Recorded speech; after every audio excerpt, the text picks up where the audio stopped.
புதிய கல்வி சீர்திருத்தத்தின்படி மாணவர்களுக்கு வழங்குகின்ற செயற்பாடுகளுக்குரிய புள்ளி வழங்கும் அளவுகோல் ருப்ரிக் எவ்வாறு தயாரித்தல் தொடர்பாக நோக்குவோம்.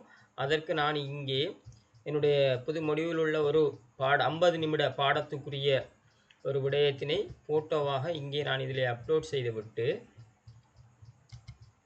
இங்கே இவ்வாறு டைப் செய்கின்றேன். Write the lesson for 50 minutes, also giving activity with the rubric for marks 25 போடுறேன். 25 மார்க்ஸுக்கு என்ன தமிழ் லாங்குவேஜ்னு கொடுத்துட்றேன். அப்போ இப்போ தமிழ் அது என்ன செய்யும் எங்களுக்கு அதை தயாரித்து தரும். இப்போ நீங்கள் பார்க்கலாம் பாருங்கள், அதுக்கு லெசன் எல்லாம் அழகாக எத்தனை நிமிடங்கள் என்னென்ன செய்யணுங்கிற எல்லாத்தையும் அழகாக அதுவாக ப்ரிப்பேர் பண்ணுது.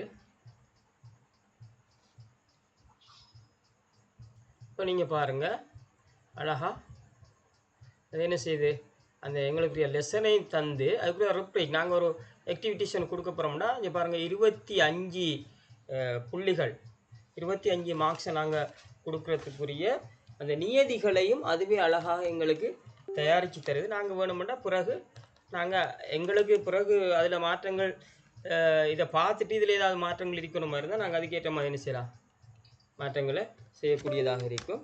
எனவே இலகுவாக இவ்வாறு நீங்கள் இந்த விஷயத்தை பயன்படுத்தி கொள்ள முடியும். இங்கே பாருங்கள் அழகாக எங்களுக்குரிய இந்த புள்ளிகளை மதிப்பீட்டு கருவி ருப்ரிக் அதுக்குரிய மதிப்பெண் சிறப்பண்ட 5 இப்போ அதுக்கு என்னென்ன இதுகளை பயன்படுத்துகிறார், எந்தெந்த இதுக்கு 5 மார்க்ஸ் கொடுக்கலாம், எதுக்கு 4 கொடுக்கலாமுங்கிறதையும் அழகாக உங்களுக்கு இந்த ஏஐ டூல்ஸ் உங்களுக்கு க்ரியேட் பண்ணி தரும்.